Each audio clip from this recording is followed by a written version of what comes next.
Ayan na siya mga kabisdak. Masarap po yan kapag nagmamantika na. Wow! Baby! Grabe dudong. Pas. Ayan, tinatransport. Hindi ko na tinakpan mga kabisdak. Isang headshot.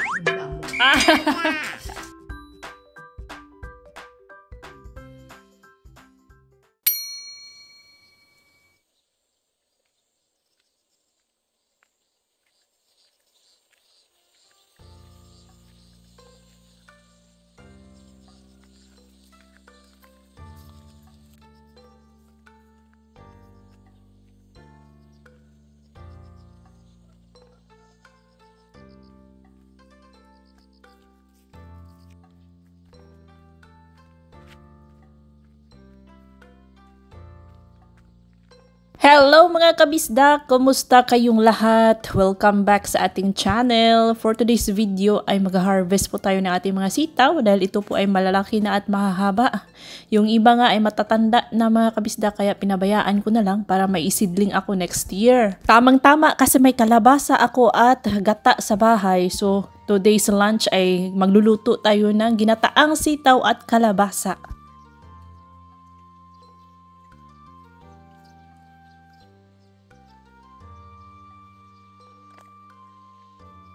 Nakakatuwa po silang pagmasdan kasi ang lulusog nila at ang gaganda. Nabili ko po ang seeds ng string beans sa online market dito sa Korea. Ang mga Koreans, mga kabisdak, hindi po sila naggugulay ng string beans. So ako lang po ang kumakain nito. Si Daddy Insoy kumakain din naman kapag inaadobo ko. Ngayon, ipapatry ko sa kanya yung ginataang sitaw with kalabasa.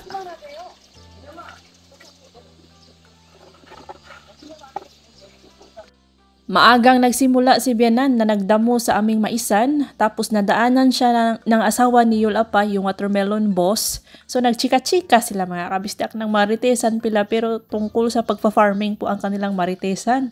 At may mga chives ako dito sa labas ng aming bahay, kahit saan-saan lang matutumutubo mga kabisdak. So kinuha ko na kasi mabango po ito kapag isasahog natin sa ginataan. Masarap din po itong igisa with sardinas. Ay, yan po ang paborito kong ulam sa amin mga kabisdak sa probinsya namin sa Bohol. May mga amaranth or kulitis din tayo, isasahog natin to. Masarap din to sa ginataan mga kabisdak.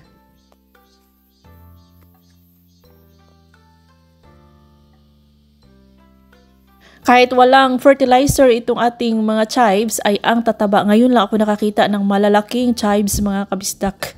Meaning ang ganda ng klase ng lupa dito sa tapat ng ating bahay. Maganda siya para sa mga damo-damo. Ang mga Koreans, ang luto nila sa chives ay yung ginagawa nilang vegetable pancake. Madalas po ako nagluluto nito tuwing spring. Kasi kapag spring mga kabisdak, bagong tubo yung mga chives. So malalambot pa sila.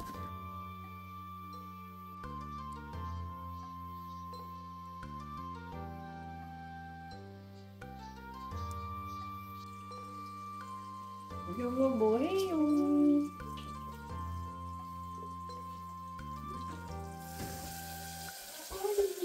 Kanina habang nag-harvest tayo ng sitaw at chives ay tulog pa si Little Insoy kasi weekend man ito mga kabisdak. Tuwing weekend, hinahayaan ko lang siyang magising ng maaga. So ngayon gising na siya, mga 9 o'clock siguro yan mga kabisdak. Tapos isa-isa ko pong nililinis itong ating sitaw. And then yung mga gulang na, yung beans, kinuha ko lang yung beans lang ang ating gagamitin. Yung iba is itatago ko sa ref para kinabukasan maluto ko mag-aadobong sitaw ako mga kabisdak or magapakbet.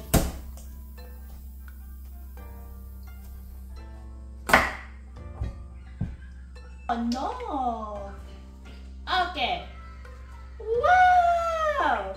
Ang kalabasa dito sa Korea mga kabisdak, manamis-tamis, parang kamote, malinamnam. Basta, hindi yung mga nakatikim na ng kalabasa dito sa Korea, maintindihan nila yung sinasabi ko na ano siya, masarap siya, manamis-tamis. Yan, sinasahog din natin yung ating kulitis. Ang bango-bango po ng ating chives. Mas masarap sana ito kung may mga fresh hipon tayo, pero wala. So, pork belly na lang po ang ating isasahog. So, ginisa ko muna ang pork belly gamit ang kanyang sariling mantika. Nilagyan ko lang ng asin para hindi siya masyadong lumikit.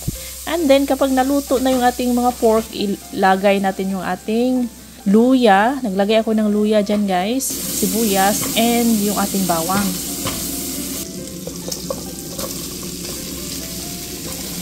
Di ba tuwing weekend, ang routine namin is doon kumakain sa bahay ni Benan. So ang style ko ngayon is dito na po ako nagluluto sa aming bahay. Tapos yung mga niluto ko, dinadala ko na lang sa bahay ni Benan. At doon kami sabay-sabay na kumain. At itong si Daddy Insoy, nag-DIY siya sa space dito sa aming sink na kasi nga iba naman yung contractor na nagtapos dito sa aming kusina. So may ano siya guys, yung design, first design at itong second design, hindi po sila nagkatugma. So may gap dyan, no? Kailangan natin yung tapakan. So yung binili ni Daddy Insoy ay hindi man ano ang size, hindi man sakto. Oh, wow mali man kami sa ano namin, DIY tile.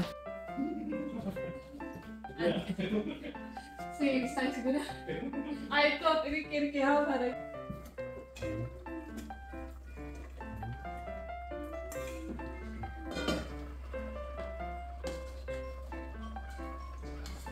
iba sa pakiramdam, iba yung saya mga kabisda kapag nagluluto ako ng mga Pinoy foods. Parang binabalik po ako sa aming bahay sa probinsya. O nami-miss ko din kasi minsan nami-miss naman talaga natin yung mga traditional food natin sa sa atin yung kinagisnan natin ba na pagkain. Masarap sa pakiramdam.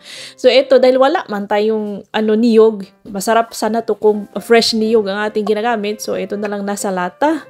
Ayan siya mga kabisdak, malapit na tayong matapos. Gustong-gusto ko nang kumain. May ibang viewers ako na nagtatanong kung bakit daw walang niyog dito sa Korea. Siguro hindi nila alam na 4 seasons po ang Korea mga kabisdak. Meaning meron silang winter, summer, autumn at spring. So hindi talaga mabubuhay ang niyog dito dahil pang tropical area lang man ang niyog mga kabisdak. So ayan, hinalo na natin ang ating chives at amaranth. Panghuli yan sila mga kabisdak dahil ang mga dahon-dahon man yan, mabilis lang man yan maluto. Tapos lagyan natin ng pampalasa, asin. Kung gusto mo maglagay ng seasoning powder or MSG, pwede mo ding lagyan. Napakasarap talaga mga kabisdak. Matagal-tagal na din kasi akong hindi nakakain ito, kaya ayan, sarap na sarap po si Azuma. Nagsabaw din ako ng tahong kanina mga kabisdak. Masarap po ang sabaw nito. Tahong, bibigay ko yan kay Salvi at Nudong. Then ito din, bibigyan din natin sila ng kalabasa. Ginataang kalabasa with string beans and chives. Medyo mainit siya guys.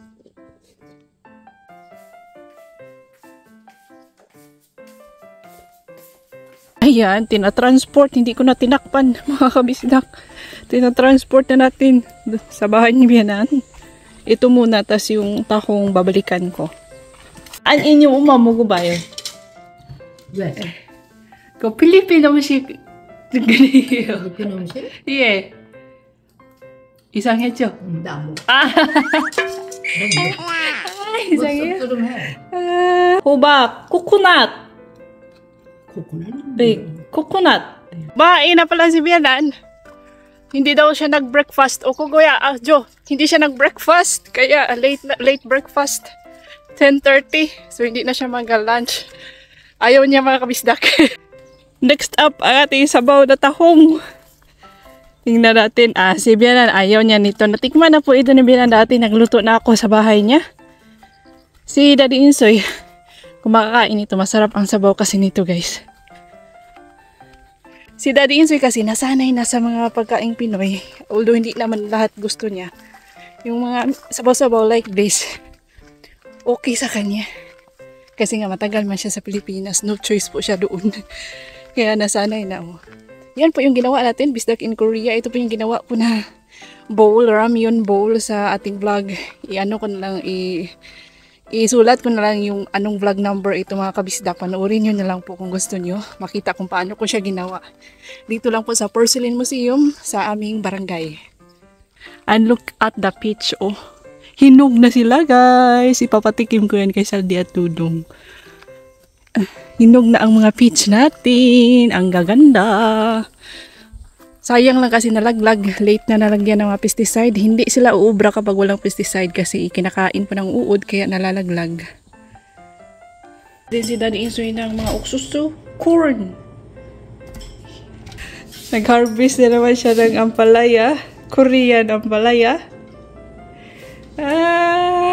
I-check natin yung mga ampalaya dito sa tapat ng bahay ni Bian. Marami na silang bunga mga kabisdak. Glowing po ang ating skin ngayon. Iko-comment ko kung ano ang ginagamit ko mga kabisdak. May nagtatanong, di ba? Ice lang talagang katapat sa mga acnes ko. Baka itry nyo din, baka effective sa inyo ice. Papahid every night. Eto siya! Tadang! Tadang, tadang, tadang!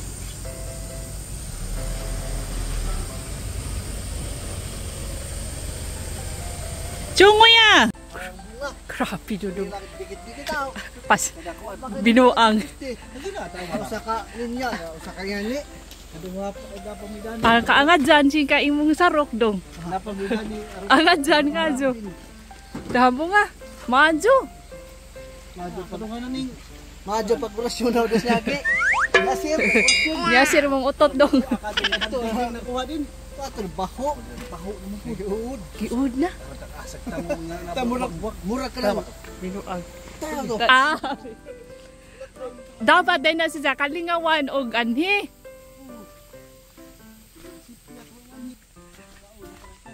Naapay, kuan, sal, naapay, wa maabre, wa mabukas nga kuan.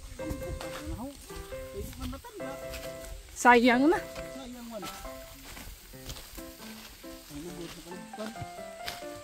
Kano sa aka ni siya nalagtew? Ni anhi mi dihas. Ano sa aba min anhi ni ni anhi mi ni insoy gamay ba? Wa na dunga. Uy.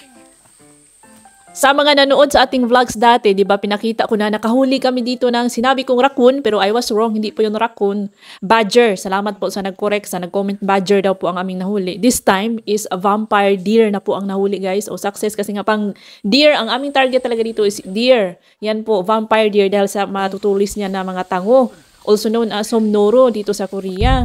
So, sabi ko sa kanila, nakapag-decide si Dudong Asal din na buksan na, i-give up na namin, isirain na namin ang lahat ng aming mga trap dahil hindi kami nakakabisita everyday para tingnan para i-check kung nakahuli ba kami or wala. So, sayang yung nahuli namin na deer, namatay lang kasi hindi namin nabisita agad. Sa ngayon kasi is malalaki at matatanda na po ang ating mga chili, so wala na masyadong deer ang aatake. Gustong-gusto kasing kainin ng mga deers ang young chili leaves guys.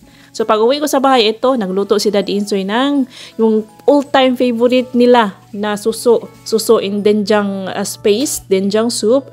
And then, nag-testing kaming kumain, nag-testing kaming magluto sa ating mga tinanim na corn. Kunti lang yan mga kabistak, testing lang talaga kung pwede na ba siyang i-harvest.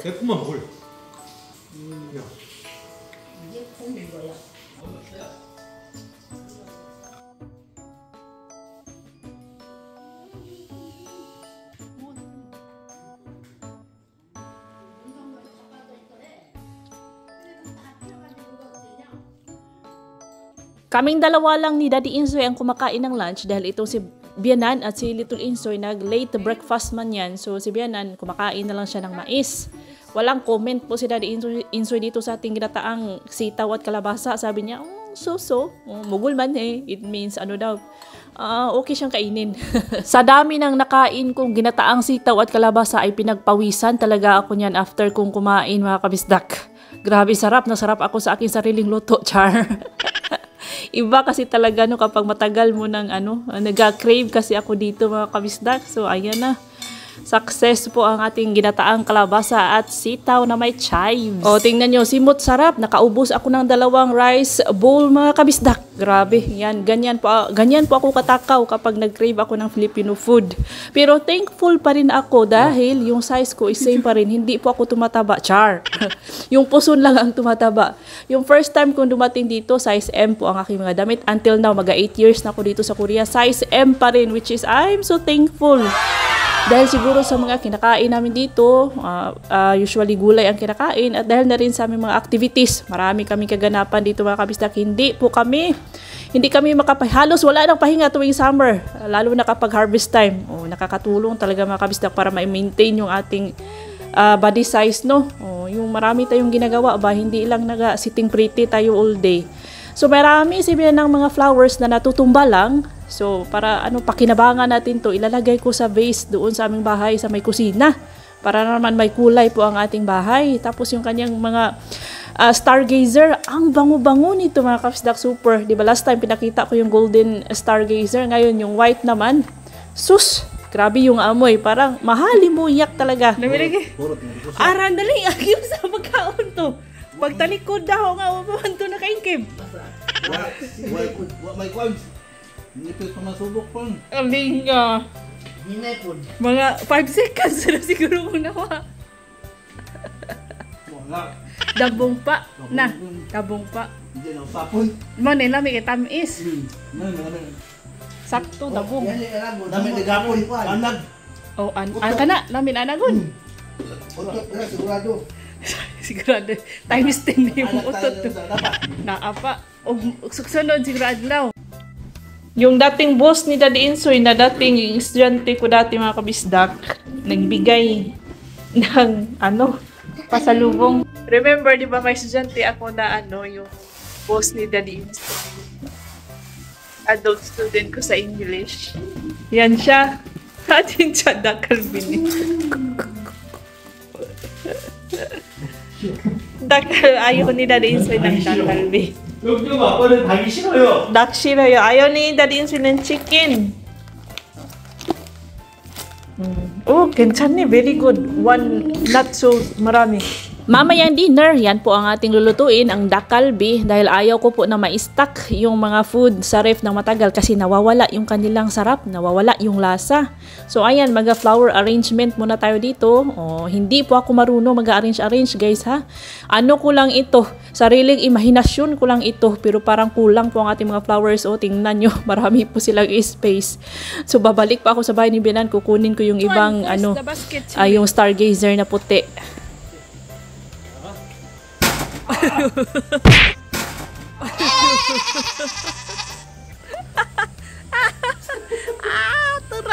turay si. Anak po niya, your head niya. Wala na po niya. 보기만 안 아파. Kapag ganyan na ang aksyon ni Daddy Insoy, meaning nakainom, nakatagay na po yan mga kabisda. Kasi nga may bisita man siya kanina, yung kanyang ex-boss, nagtagay sila ng beer. So medyo nakainom na po yan. At ako dito, tumutulong ako kay Saldi at Dudong. Si Saldi at Dudong taga-harvest ng ating mga chilies. Ako naman sa delivery at boxing selection, kaming dalawa ni Daddy Insoy. Si Little Insoy pala ay nasa bahay ng kanyang lola, naglalaro. So anyways, balik tayo sa ating chilies. Last year, di ba, almost everyday po kami nag-harvest ng chili last year. Pero this time is, dahil konti lang man ang ating chili farm at hindi rin masyadong matataba yung chili plant natin, hindi matataba. Pero yung kanya mga bunga, malalaki, magaganda. At ang, guys, sobrang na-amaze kami this year. Maganda yung chili seedling na nabili namin galing sa aming supplier. Unlike last year. Last year, malapad, malawak, marami tayong chili plant. Maraming harvest. Pero this year, konting chili plant. Pero yung kanyang bunga, premium quality. Kaya, siya, kahit hindi kami everyday nag-harvest, twice a week lang kami nag-harvest every Saturday and Sunday. Pero, maganda yung price niya mga kabisdak. Hindi kami lugi. Ay naggon bitaw na kanang puwa-puwa na ka dyan. Yung dak kalbi na binigay ng ex-boss ko at ex-boss ni Daddy Insoy, ito yung chicken. Para siyang adobo lang mga kabisdak na minarinate sa sauce na may special ingredients at mayroong chili pepper. Kaya siya pula-pula. Guguntingin lang natin yan. Ito po is chicken ribs daw. Gupit-gupitin natin yan. Yung 1/4 lang po ang niluto ko kasi nga marami. Ito pa sa loob ng ref, nilagay ko lang dito kasi si Daddy Insoy ayaw nga ng manok at ito maanghang pa kay Little Insoy. I'm sure si Salty at Dudong hindi rin masyadong magugustuhan ito kasi nga maanghang pa yan sa mga beginners. Sa akin, okay lang.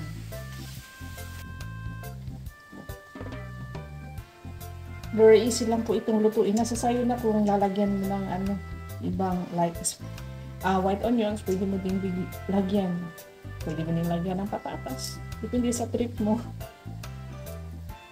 Yan siya guys. Pupit-pupitin natin. At mag-adobo din ako ng talong kasi diba kahapon nag-harvest man ako marami. At mag-adobo din ako ng talong kasi diba kahapon nag-harvest man tayo ng napakaraming sitaw. Talong pala, adobong sitaw. Adobong sitaw pala guys, mag-adobo tayo. Kasi ayoko yung sitaw na na-stack ng ayoko ng gulay na na-stack ng matagal sa ref. Wala kasi yung sarap. Kaya niluluto ko siya as soon as possible. So, sitaw kahapon, sitaw naman yung ginataan sitaw kalabasa kahapon. Ngayon is yung sitaw. Ayan na siya mga kabisdak. Masarap po yan kapag nagmamantika na. luto na yan. Tinikman ko kanina. Okay ang kanyang lasa. Medyo maanghanga lang. Tingnan natin kung makaya ba ni Sally at Dudong. Hindi ng ating adobong sita. Malapit nating maluto. Init pa dong. Hipi dong. Mo pa na ipagkuan. Kuha man. Oo. Ha? Sabi, hangan baka. Ako di naman. Naanad na ko. Madara. Madara. Dara. Hang na. Ma-update. Waak. Saldi. Madara na saldi. Ang kitang tubig. Wow. Ah.